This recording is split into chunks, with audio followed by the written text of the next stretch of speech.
What's up? What's up? Welcome back. Welcome back to another edition of Sideline Banter with your girl Tink. Listen, y'all. I know. Y'all gotta be just as excited as I am about the NBA Finals. We got the WNBA in full swing. We also have the Stanley Cup Finals. We have the College World Series going on. Shout out to the University of North Carolina at Chapel Hill, Tar Heels. You heard it in the Super Regionals.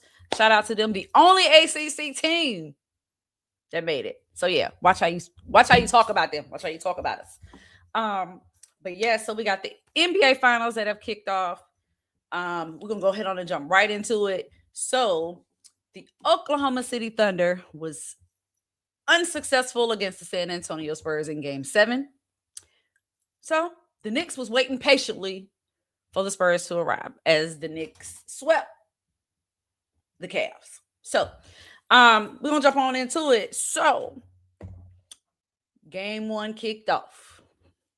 The Knickerbockers of New York was victorious in game one. Final score was 105 to 95. It was a 10-point deficit, with the Spurs being up by 13, I believe, 13 or 14 in the third quarter. Um, so it was, but again, for me, with the way the playoffs have gone, not just this season, but in previous seasons, a lead is not safe. You can have a 20-point lead and it's not safe. A 30-point lead, maybe, but 20-point leads are no longer safe in NBA playoff games. They're just not safe. They can be depleted. So shout out to the New York Knicks for stealing game one in San Antonio. Of course, I still have this series going 7 games. Personally, I have the Spurs in 7. I also feel though, if the Knicks are going to win the series, I think it's their best option to win the game in 5 or 6 games. I don't think they would. I don't think they're going to be successful in a game 7 back in San Antonio. That's just me. Hey, I could be proven wrong. But as Becky Hammond said, I said what I said. No air to clear. Prove me wrong. And I'm okay with being proven wrong. That's the thing that some people don't understand or get about when it comes to sport takes. It's okay to be proven wrong. Hey, you just have to go with what you go off of from what you've seen initially. So, anyways, I have some questions about how some things went down in the game as far as the Spurs. So, shout out to the rookies, the young players with the Spurs. Um, they won't scared. They was not scared. Dylan Harper, come to the front of the line. Come here, sit down. He had 10 points in the first quarter. Nobody could do nothing with him. Like, he was aggressive throughout the game, but I feel like he was taken out and he was out for a little bit too long. And then, you have De'Aaron Fox. And we know De'Aaron Fox can be good, but he is coming off of an injury and he really has not looked as great in these playoffs. He's had moments. And last night was one of those nights where he just did not look good last night. And for me, the rookie played better. And I get that De'Aaron is the better ball handler. He has the experience. I do understand that. But I definitely would have gave him a shot, considering he had a solid game, especially in the first half. But I think they kind of went away from that. I do also understand they were trying to get Wemby more involved. And speaking of Wembyama, listen, sir, it is a proven fact that you are not from this world. You're not of this world. You're from a different planet.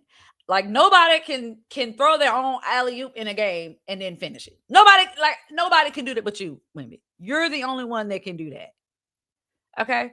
So what I need you to do, Mr. Sir, is use all 7'5" you got. Use it. Just be like, if he's not aggressive, they're not going to win. You got to be aggressive. The Knicks did exactly what I said they needed to do, which was keep Wembyama away from the basket. They were able to keep him away from the basket enough to score when they needed to score. Mitchell Robinson, I mean, we know Mitchell Robinson comes in for the Knicks. The only thing he is there for is to get rebounds and to protect the paint. Okay. He would set a screen in time and long enough just so that Brunson can get by and get to that basket.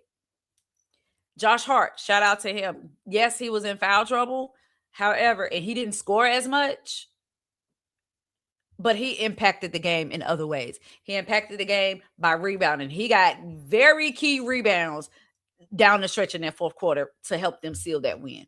Very big rebounds, very big defensive plays, because I know he got a couple of steals. So it's stuff like that that make or break the game. It's not necessarily Jalen Brunson just hitting those shots down low, or OG Anunoby having a great third quarter, because honestly, for me, that's what actually kind of killed the Spurs momentum with the way they came out in the third quarter. They came out in the third quarter a little bit off, and it just seems like they switched up their play. So, but yeah, it's plays like that. Players such as Josh Hart, OG Anunoby, Mitchell Robinson, they play their role. And last night they played their role well enough to win. Now, everyone is bragging about Jalen Brunson being Mr. Clutch. And hey, not saying that the man ain't.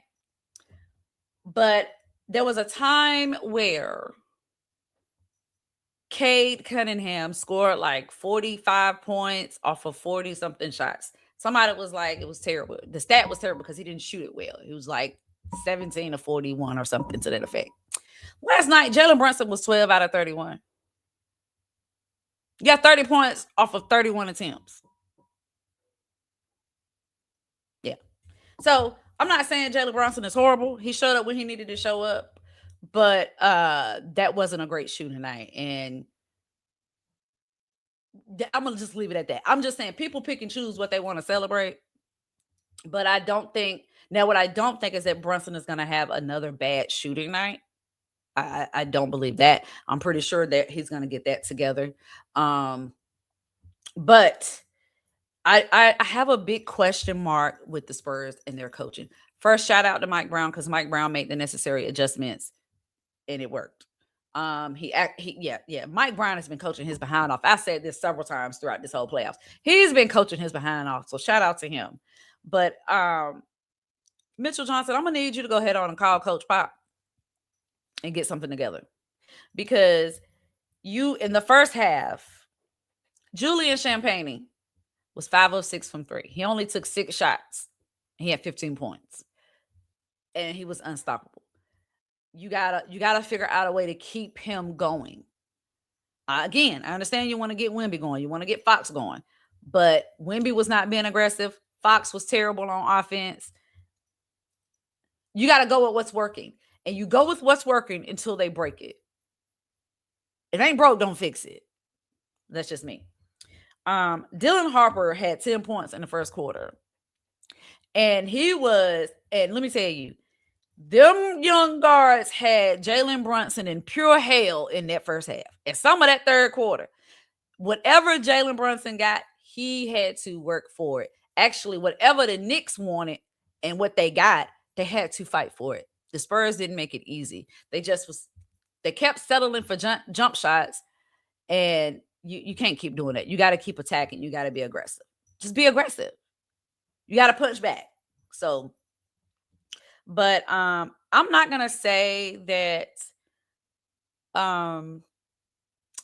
Fox should not start or have Dylan start over him, but you have to see where, okay, I know you're this guy. I know you can be this guy, but maybe if you're going to keep him in the game, just keep him off the ball or something. Because again, his play was hurting the Spurs kind of last night. Him and Wemby. The young cats is who showed up. Dylan Harper, Julian Champagnie, Stephon Castle. Like, they showed up. And so they've been showing up all playoffs. It is Wemby who has been inconsistent. But you notice when he shows up, it results in them winning. It's the same thing with the Knicks with Jalen Brunson. Jalen Brunson is their star player. Yes, he willed them the victory, but he would not have been able to do that without Mitchell Robinson setting the necessary screens to get him to the basket, without Josh Hart doing what he needs to do on defense to create those turnovers, without Karl Anthony Towns being down low and doing what he needed to do, and also facilitating. So Mike Brown, let me know if you listen to me. If you listen to what I said, y'all, just shoot me a DM and tell me. Because I said you got to find a way to get Cat involved, and you found that way, and it does not necessarily have to be about scoring. And for those that are playing, like the young people that's playing basketball, let this be a lesson. There are multiple ways to impact a basketball game. Just because you're not scoring does not mean you cannot have an impact on a game. It does not mean that. Point blank, period. Josh Hart proved that last night. He wasn't the best. He wasn't scoring a lot, but he was getting rebounds and he was playing tough defense. I don't know what I don't know how more simpler I can put that. So shout out to the Knicks. They do take game 1. Game 2 will be on Friday night in San Antonio. Will San Antonio pull away and tie up the series? This is a must win for San Antonio. However, it is a must win for the Knicks, because I think if the Knicks want to end this in 5 or 6 games, you got to win both of these games. You got to win. You got to win on Friday. Sorry. So that being said, let me shout out real quick the Carolina Hurricanes. Oh my God, they let me down, y'all. They let me down. Now, I love watching hockey. Again, I probably like watching it for the wrong reasons, because I love to see them fight. They be going at it. I mean, they be physical at it. But the Stanley Cup finals are well underway. You have the Carolina Hurricanes, woo, versus the Las Vegas. What is their mascot? But Vegas, Las Vegas, them. I'm gonna call them because they the enemy right now. They the op. They the op. No, I'm kidding. But it was a good game. It was a great game. And Carolina came out hot. I mean, my man's Ellers hit a goal in the first 25 seconds. And it was just back and forth. Then in the second period, here come Vegas getting goals. So it was a lot of back and forth. And then Vegas did score at I think it was 3 minutes left in the final period, and Carolina couldn't force overtime. So I'm looking forward to game 2. So we'll definitely be keeping up with that. Now, as we move on to the WNBA, because there's a lot of drama going on over there. That's a lot of tea popping. So as of now, the number 1 team in the WNBA currently is the Minnesota Lynx. And they are missing their star player, that is Nafisa Kalia. She's out on injury. Yeah, they're 7-2 right now. 7-2. They're undefeated in their conference, and they're undefeated on the road. Yeah. Your girl Olivia Miles is really trying to have an MVP season, because honey, that thing is balling. Right now, she's averaging 15 points so far in 7 games, but she's balling. She's trying. She is giving rookie MVP, like rookie of the year. That's what it's giving me. She's trying to have herself a rookie of the year season. Asia, of course, is Asia Wilson. Asia gonna do Asia, but the number 2 team is the Atlanta Dream, and they are also having a time. They're 6-2. They're undefeated in their conference, and they are. They lost a game at home and they won a game on the road. I mean, they lost a game on the road. So, but the Dream and the Lynx right now are hot. To me, they're the hottest team. The expansion teams, the Tempo and the Fire. I mean, their record says one thing. I think the Tempo are 5-5, so they're right at 500 right now as far as their win percentage. and the Fire are a little bit over there. They're 6-5. Um, that they are playing. Like, I mean, they're in the running. Like, the Fire are number 7 and the Tempo are 10. So right now, if the playoffs started, the Fire are in the playoffs already, So definitely a lot of great basketball going on currently in the WNBA. But there's also a little bit of drama. hmm I need the Indiana Fever to step to the front of the line. Front of the line. Sit down. I have questions. So I follow the Fever. Huge Caitlin Clark fan. I fell in love with her watching her play in college. She hasn't been having the best season, but it hasn't been the worst, to say the least. But anyway, so recently, the Indiana Fever revoked the media credentials of a veteran independent beat reporter by the name of Scott Agnes. I hope I'm saying his name right. And the credentials were revoked over his reporting on Caitlin Clark's back injury and subsequent absence from a May 2026 game. So a game back in May, he reported that he reported about her back injury and how the team immediately benched her or said that she wasn't going to play. So this is how it unfolded. So the incident happened on May 20th. Clark was a late scratch for a game against the Portland Fire. Agnes tweeted 100 minutes before tip-off that her absence was part of a strategic management plan to limit strain on her body, referencing her past injuries. So if you don't remember, or if you don't watch the W as much, Caitlin Clark only played 13 games last season. And she played 13 games because she was injured. She had an ankle injury. She also had a really bad groin injury. When she came back right before All-Star break, she re-injured it. So she ended up missing the rest of the season.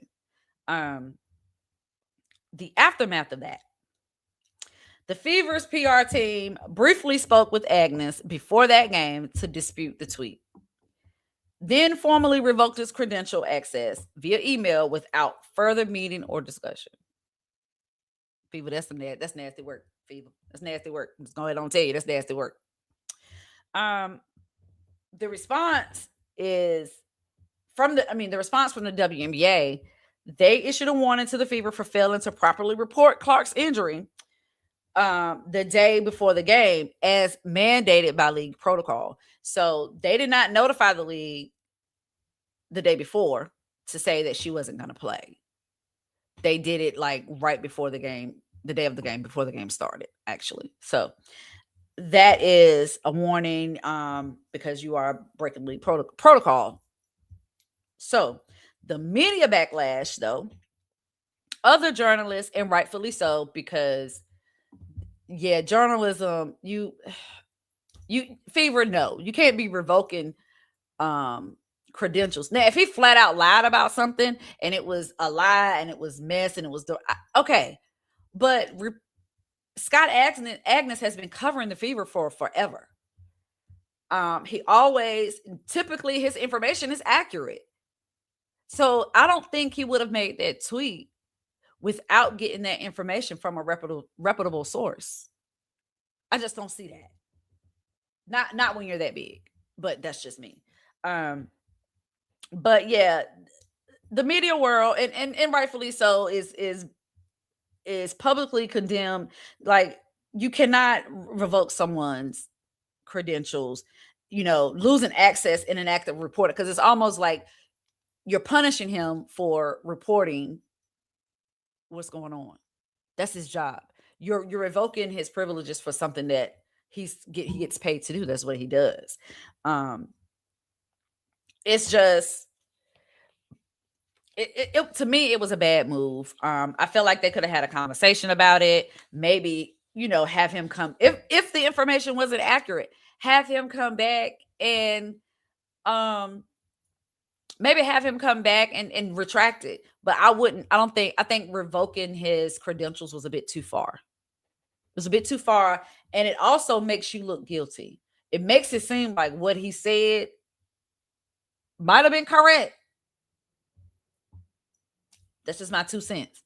But you cannot just revoke credentials for someone doing their job. Now, again, just to go ahead on and close that out, yeah, Fever, do better. Okay, do better. Y'all have a gold mine down there. Like you have Caitlin Clark, you got Aaliyah Boston. You have a great team. Build off of that and just play ball. But yeah, revoking his this because to me this is becoming a distraction. It's becoming a distraction. That is a distraction. We don't need to be talking about a reporter that's being that his credentials was revoked because he reported the news. We got bigger fish to fry. We got bigger fish to fry. Um, that being said about the Fever, let's see where they're ranked for the season. So they were one of the top teams initially. They were like third or fourth in the league. They're now number 9 because they're 4-4. They're number 9. So many were talking about the heated exchange between Stephanie White and Caitlin Clark.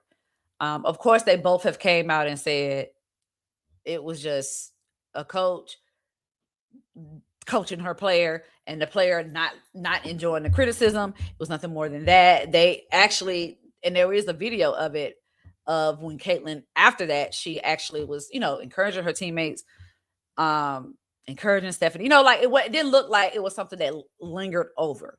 Now, if it's something that lingered over in that locker room, might not know it now, but eventually that will come out, especially if they keep losing. Listen, winning covers up a lot. When you win, nobody cares what you do. You winning.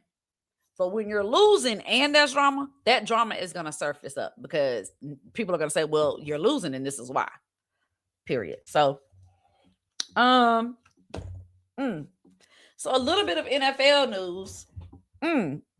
Yeah. It's a little bit of drama. Wait, no, not drama. Just some trades that happened. Myles Garrett has been traded to the Los Angeles Rams. Yeah. Yeah. Yeah. And from what I've read that is where he wanted to be traded to. So he's there in Los Angeles. Matt Stafford, how you gonna act? Now there is a concern with Matt Stafford's age, but hey now, y'all over there tooling up. Also a trade. Well, not necessarily a trade. But AJ Brown is now a New England Patriot. Yeah. He finally got out of Philly, which is what he wanted to do.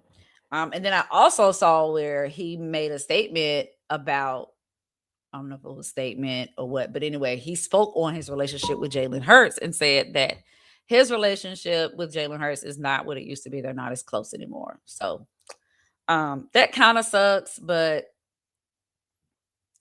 listen, this offseason is already on and popping with football. Like it's about that time. It is about that time. So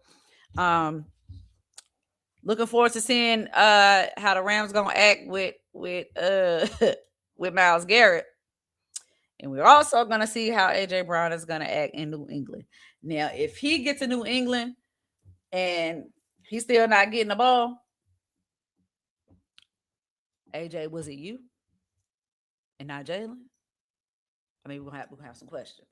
I did want to speak about before I get up out of here, though, about the situation with Jackson Dart and him apologizing to his teammates for introducing President Trump.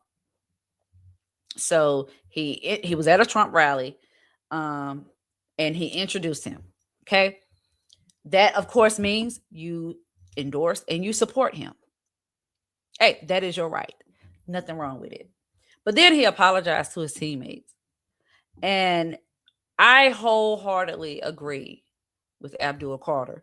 I also appreciated Jameis Winston's response as well. But Abdul Carter said, I knew about it, but he also said, but don't apologize for it. Because that is what you believe. You should not have to apologize for something that you believe in. Abdul is absolutely right. Jackson Dart should not have had to apologize because that's what he believed. But then Abdul Carter said,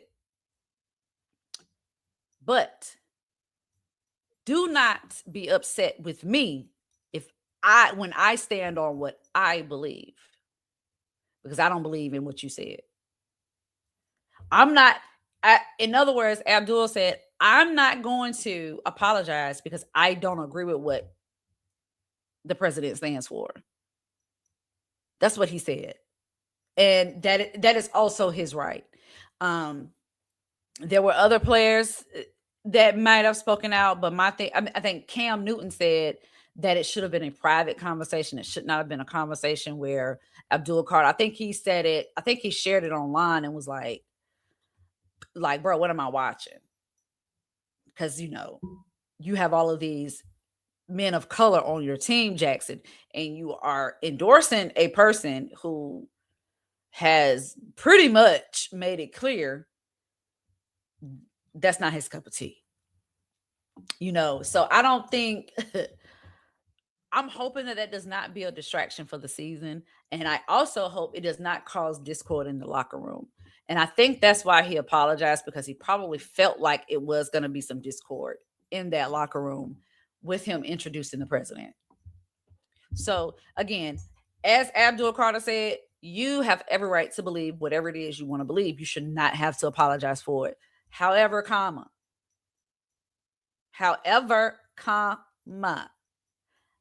you can't be mad at what I believe either.